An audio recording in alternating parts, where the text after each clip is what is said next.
buli muntu alina obulumi video eno yiyo nadde nsomako mu comments ez'abantu bangi videos zena postinze abantu mwa commentinze bangi nga mugamba naye tulina obulumi kati videos ezasoose nadde just njogerako ku bintu byasobola okuyitamu ne mbako tips ezimu naye olwaleero njagadde nkomewo mbawe tips zo eziri tangible eziri applicable tips zosobola okugamba nti kati kankole what do you do omuntu ali mu bulumi biki byasobola okukola ebiri practical kuno nzize mbawe some practical things zosobola okukola bw'obanga oli mu bulumi ebisobola okuyambako okuva mu bulumi obwo. Mwaka gwa 2024 bannaye nayita mu bulumi nayita mu heartbreak nayita mu bulumi obungi nafiirwa mikwano nina ebintu bingi bye nayitamu nga zenna neekyaye nga simanyi kyekiddako nga simanyi wakugamba mikwano ginvuddeko buli omu agenze nali sina na wakubeera at that time for some time nga nekyaye nga option yo kaka je nali nyina nga option ddala yakufa nzijukira we negayira Yesu namugamba Mukama jangu onyambi ontwale ekyo kyokka kye nali nensaba nga leero ntwala nga nkoyo okubeerawo naye mu bulumi obungi omwoyo mutukuvu yanyamba nampa tips zino tips ze nakozesa ezimu ku zo banaye siri professional siri kinaye just nze ngenda kuwa ebyanyamba nze nganze otulabe banawe binakuyamba bobanga oli mu bulumi. Tipu esooka sigena barwisaawo tipu esooka obeera nga oli mu bulumi allow yourself to grieve. Abantu abasinga bwe tuba tuyita mu bulumi unfortunately twesanga nga twagala tubukweke omanyi ffe mainly mu Africa twamanyira nnyo obutalaga emotions obutalaga bulumi kubanga batukuzanga batugamba nti when you show emotions when you express your emotions it's a sign of weakness. Simanyi bwe bakijja naye like we were created with these emotions for a reason. Luzungu Katonda yatutonda ne emotions zino ze tubeera nazo for a reason. Yeah, kati nze Yesu oyinza obutakabira mu bantu sigamba nti genda weeralaase banaye ndi mu bulumi na asikyengamba naye allow yourself to feel and to grieve, feel that pain kubanga ebiseera ebisinga the longer that you put that pain on the shelf obulumi obwo bwebanga obuyitamu n'obukweka bukwesi n'obuteeka mu kabokisi n'obubikkako toyagala kubwogerako toyagala kukola ki the longer you do that the longer it takes for you to heal. Buli lwewala obulumi tekikuyamba buli lwobwewala bwe busigalawo ebbanga lyomala nga tobwogerako ebbanga lyomala nga tolina kyokikolako ebbanga lyomala nga obukwese abamu n'obeerawo nga kwegamba bizimba waliwo abantu boosanga nga yeekyawa ne yeevaako n'akyawa n'abalala lwa bulumi bw'ayitamu naye ate ekyo ebiseera ebisinga kijja olw'ensonga nti tuneglectinga obulumi bwe tuyitamu ne tutayagala kukaaba tutayagala ku expressinga bulumi. Kati nzize okugamba leero nti bw'obeera oyagala okuwona obulumi buneeno bannaye don't avoid your pain tobwavoidinga. Saagala kugamba nti siri mu kugamba mbu kuliriza nnyo bulumi kuba nakyo si kirungi era mu video eyo nayogedde nti abantu tubukuliriza nnyo ne tutukkawo bannaye nyina obulumi bannange nomala emyaka 3 nga okyalina obulumi. No, that's not healthy. Naye kyeŋŋamba nti don't ignore what you feel, be in check, in tune with what you're feeling. Manya nti okay, I feel pain, I feel put a name to it. I feel disappointed, I feel pain, I feel heartbroken, this is how I feel. Recognize that. Omanye nti kati dala kino kyendi mu kuyitamu. Ekyo kigenda ne number 2, accept and acknowledge that what happened. Acknowledge, kiriza. Kulino ngena biyitamu bisigenda kulwawo kuba bingi naye kiriza. Yeah? Acknowledge, kiriza. Okiriza ogambe naye mumanyi I'm heartbroken. Nayo manyi I'm in pain. Nayo manyi I'm tired. Obakitegera acknowledge, kiriza, accept. Kiriza abamu tuyina I don't know if it's just a sign of semanyi oba kivamu what's pride. Pride mu Luganda bwe bakinyonyola kirala kuba bagayita malala naye ate nga it's like this ego thing gye tuyina nga like ebiseera ebisinga we fail to accept nti bannaye ndi mu bulumi. Waliwo bannaye nze njogedde n'abantu n'omubuuza oli muka, are you crying? Naga no, I'm not crying. Naye nga they are crying. Like osobola n'omulaba ng'amaaso ng'alina amaziga mu maaso n'omubuuza are you crying? Oba osobola omuwulira ng'afeesa n'omuga are you crying? Naga no, I'm not crying. Naye nga they are crying. Because we've been trained nti if you show that you're crying, that's a sign of weakness. Naye ate in us training our minds like that, that's actually the thing that is keeping us oluzungu ekyo kyekintu ekitusibye nga tukola ki nga tusibiddwa olw'okuba nti tu ignoringa ki kye tuyitamu twamanyira obiteeka wali eri asagala byogerako asagala toleeta tokikomyawo naye gy'okoma okyewala gy'okoma okisiba ku mutima gye kikoma okulwako kitegeeza tojja kuwona mangu kiringanga okuba n'ekiwundu n'okibikako obubisi n'otakiteekako ddagala tekijja kuwona mangu okitegeera. So ate nze mbabuulira nze according to the way I've known pain, oba ofundako n'ekiwundu ky'olina ky'osobola okujjanjaba n'eddagala naye obulumi bw'oku mutima bannaye buzibu ate buluma. So kati kkiriza, allow yourself to grieve. Genda mu kisenge kaaba oba oyetaaga okukaaba. Sigamba nti genda obeere ate ofune ekyejo obeereyo bannange nze ndabye omala emyaka ng'ogamba nze ndabye nedda ate naawe tojja kuwona. Ekyo bakiyita victim mindset ate nakyo si kirungi. Naye kyeŋŋamba nti at least allow yourself, acknowledge the reality. Nina mukwano gwange gwe nayogedde naye jjo ayagala n'ekigambo reality. This is the reality. So acknowledge, okay, boyfriend wange ankyaye, okay, omwami yagenze, okay, omulimu bangobye, okay, mami yafudde, daddy. Acknowledge, get in touch with the reality. Ogambe, okay, this is what's happening, so that osobola osomesa obwongo bwo bugaye, okay, this is the reality, this is really what's happening. Kuba ekyo kikuyamba kubanga one of the most dangerous things, pretending to be what you're not. Don't pretend to be happy when you're dying inside. Get in touch with reality. Bobo is sad. It's okay. Accept I'm sad. Kubanga bw'omanya nti ndi mulwadde. Actually, one of the first steps to healing is knowing that you're sick, is acknowledging that I'm sick. One of the first steps to getting better is acknowledging that, you know what, I need help. You know what, I'm down. You know what, but nchimanyi, we want to show that we're strong all the time. No one wants to show their weakness, but sometimes, if you're really weak, if you're really hurting, bw'obeeranga ddala olumwa, bw'obeeranga ddala owulira obulumi, acknowledge that. It's okay. But there is nothing wrong with accepting that I need help. I need help. Obakitegeera. Era nze mbagamba nti bw'oba nga olina wuyita saaga mwa comment nze bangi. I appreciate somebody that comes n'agamba nti I need help. I'm struggling here. I need help. So, number 1, allow yourself to grieve. Number 2, accept and acknowledge that what happened. Get in touch, get in tune with reality. Yeah? Number 3, express your emotions. Express what you feel in the right way. Togenda waliwo abagenda ne kubanga anyize nakuba buli kimu nayasa amadinisa nayasa. No, that's not a good way to express. Yeah? Naye, what I mean by express is you can talk to someone. But one of the best things you can do for yourself, ekimu ku bintu ebirungi byesobola okwekolera gwe nga gwe ali mu bulumi, ali mu kuyita mu bulumi, kunoonya nkimanyi abamu mwa comment nga I have nobody to talk to. You can talk to me. Send me a message, send me an email.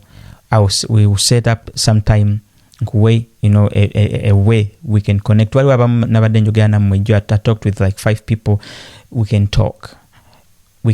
Actually, ngenda setting up one show. This is the first time I'm talking about this. Ngenda kola a show nga you can call me and you can talk to me. Then I can try to give you some advice, right? According to what I know, city professional. Naye, according to what I've been through, according to my experience, kuweko some advice. And based on that advice, esobolo yamba abalala. I have some people already that are scheduled to do that with me actually after this, right? So funa omuntu gwoyogerako naye bw'obanga osobola okwogera ne maama, oba oyogera ne taata, oba olina omukwano gwo, somebody you can trust. Sigamba nti genda ku TikTok otandika and start to tell your business, all your business.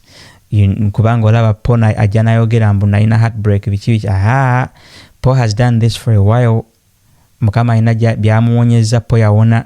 Kati naye togera newe notekayo ebintu byombo kubanga people might not take it very well, so we need to be careful. Mwani gwosobola okwogera naye kuba unfortunately some people abasobola okukozesa, some people can use your weakness as a weapon.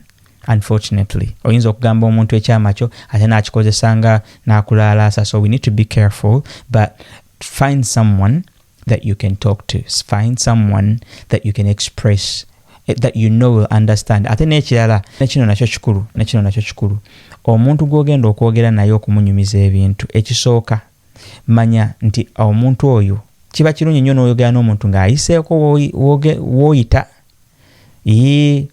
Weetaaga ofuna omuntu nga omanyi nti ono bwe nnaamunnyonnyola ekintu kino ajja kukitegeera. Ekyokubiri, fe abalokole bannaye tetwandeeyabiza bantu batali balokole, si mu bubi, kubanga kati ogenda omugamba ati ojja genda ogamba omuntu atali mulokola gambe genda eri bajjajja bakusamirire nga ye kyamanyi, okitegeera. Kati kiba kirungi bw'obeera oyogera n'omuntu oba ng'onoonya omuntu w'okugera naye, oyogere n'omuntu nga mulokole, ng'akkiririza mu kintu kyekimu, mu Katonda gw'okkiririzaamu, counseling musabeko, akuwe ennyiriri, oba kitegeera. Nze abayogedde nange mukimanyi, I'm a Bible guy, nja kuwa olunyiriri naye nga lugenda kukuyamba.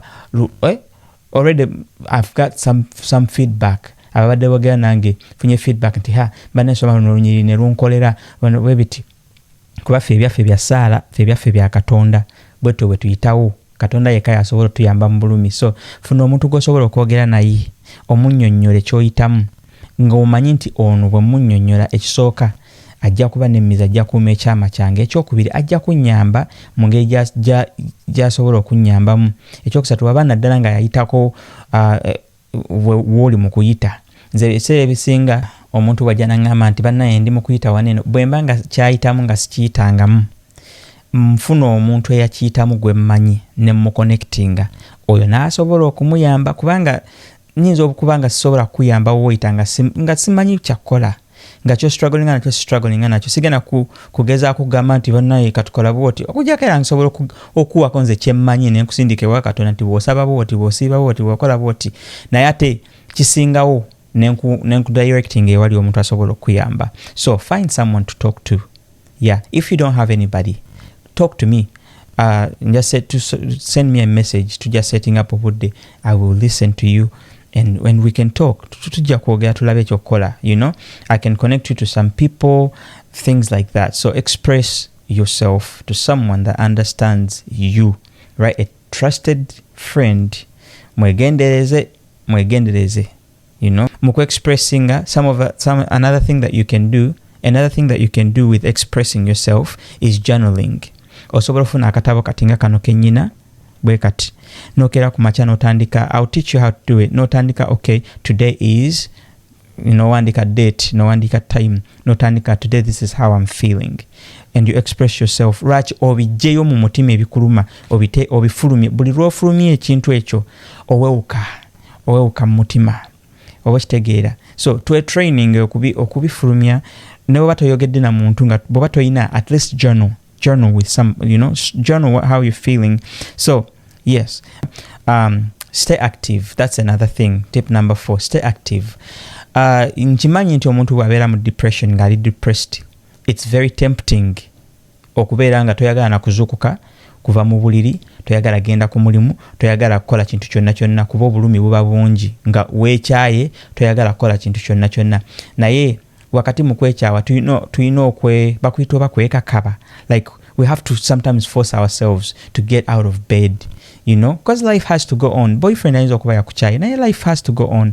Mami ayinza okuba yagenze oba daddy oba nga wafiiriddwa omuntu wo, but life still has to go on. And for, it's painful to say, but that's the reality. It does have to go on. Kati wakati mu byonna nga n'obulumi we buli, sometimes the thing ekintu ekigenda okuyamba kusituka ogambe okay nnumwa naye kansituke ngende, do some exercises, be active.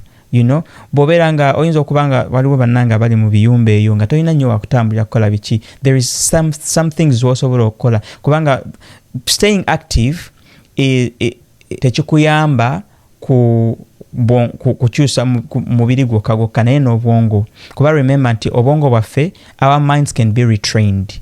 Osobola okuddamu no training obwongo nga bwe wabutraininga okwagala omuntu oyo kuba tewazaalibwa naye, wamusanga busanzi over time notandika omwagala bote bosobola okumutraininga okubutraininga okumuvaako okumwerabira you know, it takes time. So stay active. Bino byamango byosobola okukola. You can take a walk bw'oba olina mukwano gwo, you know, totya kumuga, can you go walk with me? Take a walk around the park, take a walk around bw'oba oli mu Uganda, you know, take a walk, genda ku kisaawe, do something, right? Take a run, you know, exercise, do something. With that, number 5, set goals. Set some new goals. Oyinza okuba nga wali kati nina mukwano gwe nabadde njogera naye yafiiriddwa omukyala, balina goals ze baali balina, you know, naye kati omukyala yagenze, kati kitegeeza goals zonna ze baali basetinze n'omukyala, you know, kati abalina kukola era namugambye kati tukole goals empya, tuwandike goals 10 ez'omwaka guno, mwaka mupya. Yes, kiruma nti omukyala taliwo, ne kati you have to, you know, life has to go on and you have to do some new goals. So netandika, what can I do?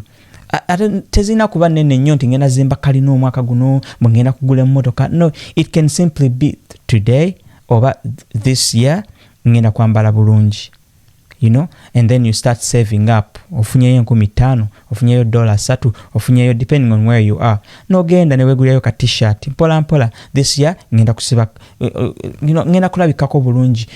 This year ngenda nina mukwano gwange ye yagambye omwaka guno ngenda kutandika kuyiga luzungu nga tamanyi akoma mupifu naye natandika okweyigiriza. We are practicing, you know, njogera naye how are you doing ne to practicing. Those are goals, achievable goals. Kati osobola ofuna akatabo n'owandiika, number 1 njagala kuyiga luzungu, number 2 ngenda kwambala bulungi, number 3 ngenda kuyiga kino, I'm gonna learn a new language, ngenda kwegamba, do something, you know, make a business plan, you know, omwaka guno njagala kukola business empya, business njagala kulunda nkoko. Okay, go on YouTube, go on TikTok, tandika okuwandiika nkoko kikati zoyagala olunda, broilers, layers, nkoko nganda. Do something, make goals, do your homework, do your research. You know, the more you make chinecha goals nja chikomerawo. Naye when you make new goals, obwongo buno butandika okuva ne ku byobadde olowooza n'obufokasinga ku business gy'oyagala okukola. Njagala kukola nkoko, njagala kulunda ki, njagala ku startinga mobile money, kiki ky'oyagala okukola, you know, obwongo ne butandika okulowooza ebyo. Kati buli gy'okoma okufokasinga ku ebyo, then obwongo bwerabira ki ebirala. Nze Mukama yannyamba 2024 bwe nayita mebe naye nayitamu obulumi bwali bungi nengamba okay, what can I do? I wrote new goals. Actually zikyali one on my vision board. One of them was ebimu sijja kubibagamba, but one of them was buying a house. Nentandika saving up, and by the end of 2024 I had my new house nga negulidde nyumba, you know. Kati obwongo bwonna bwali bufokasinze nyumba yange njagala ebeerewe koleta biki. Kati mu kifo ky'okufokasinga ennyo ku heartbreak banaye omutima gunnuma biki, I was like okay, this year this is what I need to focus on. Kakati nawe bw'oba oli mu bulumi, find some goals to focus on. Obwongo buno butraining to achieve some other things.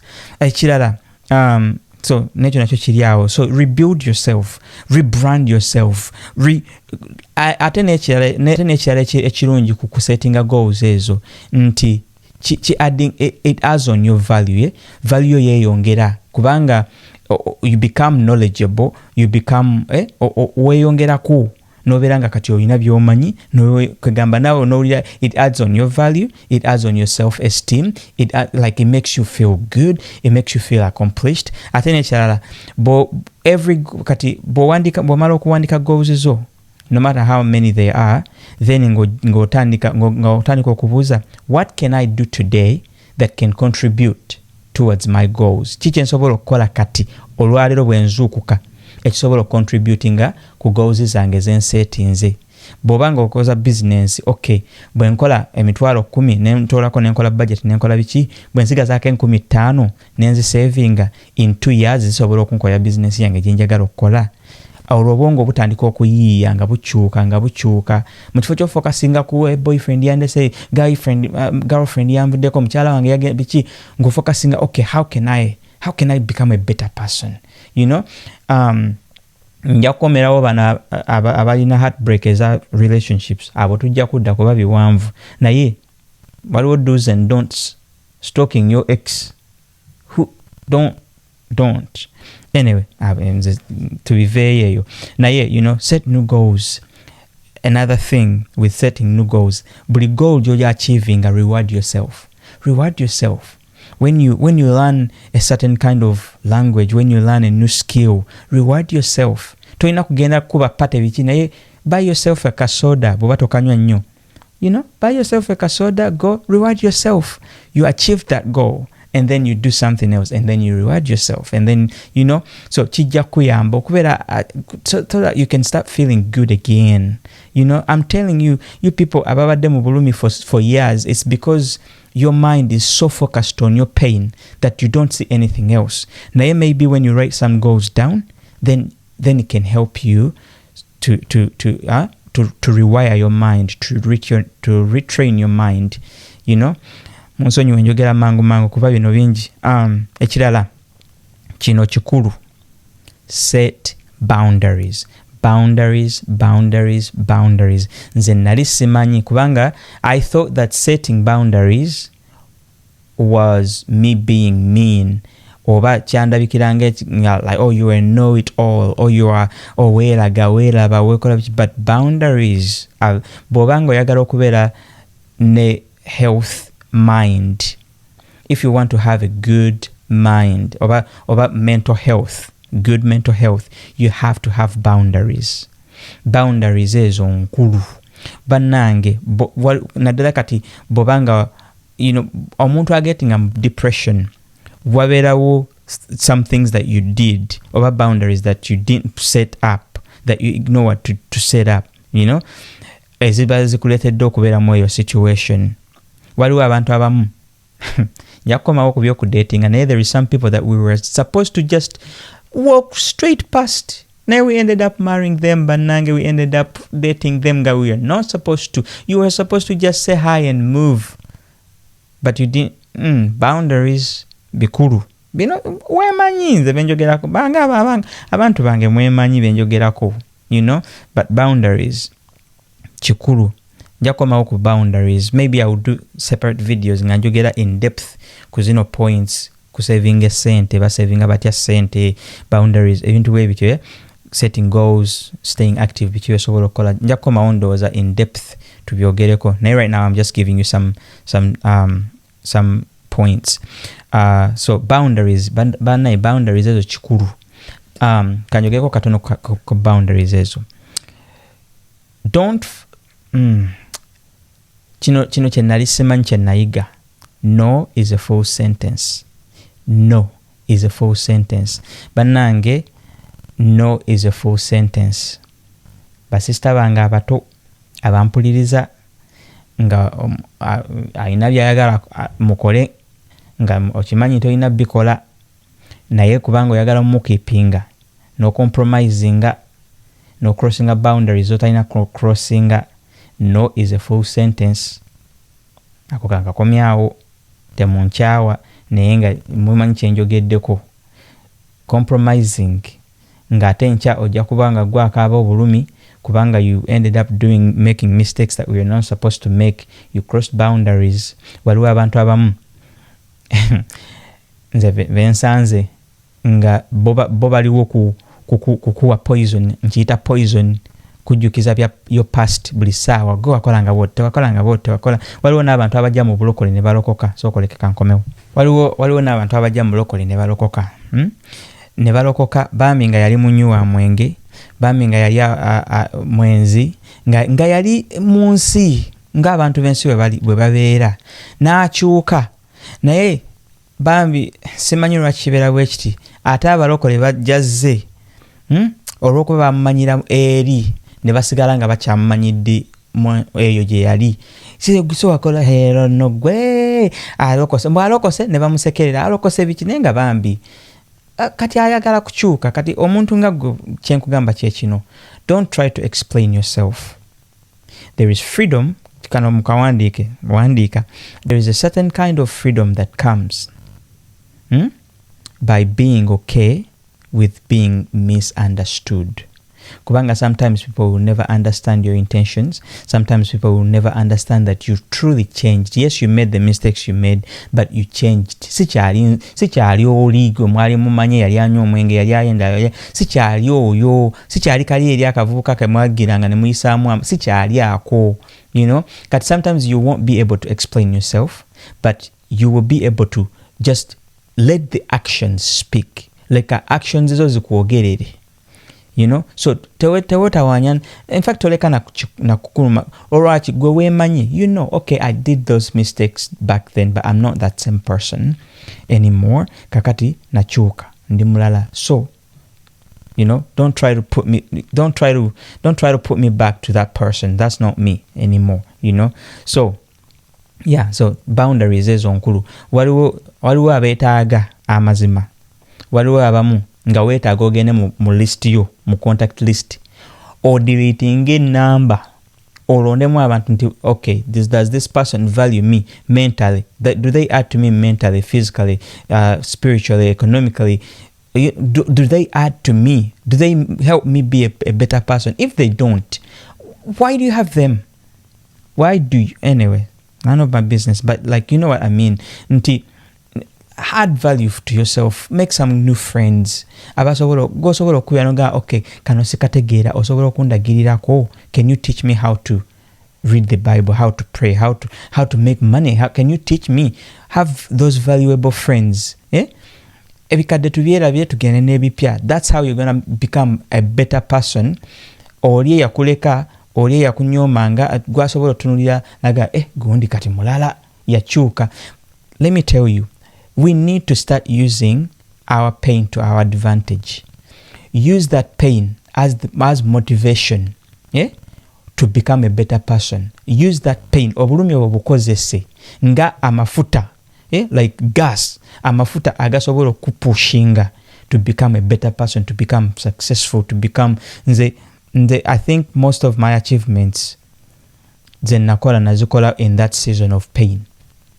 Sijja kuzogera nnyo naye like nabagambe kikati ng'ekyennyumba. I wouldn't have, you know, bought my house singa I didn't have that new, like I had that pain and I was like, I'm gonna pay back, you know, for everything, the pain I'm going through. The best way to pay myself back, or to like my comeback is going to be, I'm gonna buy myself a house. Then saving, but maybe you're not able to buy yourself a house, but you do what you can do, you know. So ebikulu, these are some of the don'ts. The don'ts. The do's. Now these are some of the don'ts. 1. Major decisions. Let me explain. Bw'obeera ng'oli mu bulumi, naddala nga okyali mu bulumi obwo, boyfriend yakagenda bakakugoba ku mulimu biki, obulumi bucolliding a judgment sometimes. So don't make any quick major decisions. Waliwo abantu, you end up making permanent decisions, or you create permanent solutions for temporary situations. Don't create permanent solutions to temporary situations. Don't create permanent solutions to temporary situations. To creating a new decisions, decision nga kintu kiri temporary, you know. Yes, omuntu ayinza okuba yakukyayo, bayinza okuba bakugobye ku mulimu, teweetugamba kubanga bakugobye ku mulimu, noonya mulimu mulala. Kiruma, kiruma, genda kaabako, kola zino steps zetukoze, naye noonya omulimu omulala. Naye kati lwaki weetuga? Otte ne chance y'okufuna omulimu omulala olw'okuba guno gugenze. Boyfriend ayinza okuba akukyaye, yes, naye teweetuga ngera wamusanga. bw'aba katonda yakusanga obanga wamusanga oyo era nga we wamusanga ng'omanyi ki katonda kyasobola okuleeta enkya okitegeera kati teweetuga teweesala. Some people you hurt yourself n'okola biki. No, don't do that. Don't make any major decisions. Waliwo abantu abamu katwogere ku opposite of this, abamu bapakinze ne bava mu bufumbo oba obufumbo ne bu endinga naye nga it would have been fixed, but because they were angry, because they were so bitter, because they were hurt, nga bali mu bulumi, they made decisions that they cannot take back. Waliwo abamu benjogera nabo nga ya making a decision natandika okunywa omwenge, natandika okukola drugs, doing drugs, right? Natandika okunywa drugs, kubanga they wanted to feel better kuba bulumi bwali bungi. Then they added pain upon pain kubanga drugs zo zikola zikwongera bulumi. So my suggestion is do not make any permanent decisions when you are angry or hungry. Angry or hungry. What do I mean by hungry? Abamu bogereko ku kineno. When you're hungry for something, when you're hungry for love, when you're hungry for attention, when you're hungry ng'omubiri gukusaba, because we're human beings, right? Sometimes the nature demands, or however you want to call it, right? And you end up making stupid decisions because you are angry or you are hungry. We need to be careful. We need to be very careful. So don't make any major decisions. Another don't dwell. Tobeeraawo nnyo obeeraawo and you dwell on your past. Waliwo abamu kufe, you just prolong your healing season kubanga you are just obsessed with your past. Like I used to be so obsessed with my past. Nga buli saawa, my past. Newe ngenda okusaba, Mukama nsonyiwa, nakola kino, Mukama nsonyiwa. Paka omwoyo mutukuvu yangamba, you are obsessed with your past and you need to stop. Nengamba, okay. He told me never, don't, because the Bible says, as far as the east is from the west, that's how far I've taken your sin from you. Kakati ife tuwaga tukomewo tukize. Stop being obsessed with your past. It's in the past. Leave it in the past. Period. So don't make any major decisions when you're angry or hungry for stuff, for attention, for love, for whatever body desires. Don't make any immediate decisions. Okay? Until when you can think straight. Don't dwell. Don't dwell on the past. Don't dwell on your pain. Don't dwell. Fight. Waliwo ngundi gye nakoze nga ngamba nti tuli mu lutalo tulwana. So let's fight. Let's fight back. Let's learn to fight back, people. Let's learn to fight back. Because if you don't, nakano nako kakulu, let me tell you, ekintu ekimu ku byesobola olabirako nti kati nkuze is knowing that no one is coming to save me. No one is coming to my rescue. Kubanga sometimes we expect people to come and rescue us from our trouble all the time, and then we get this up.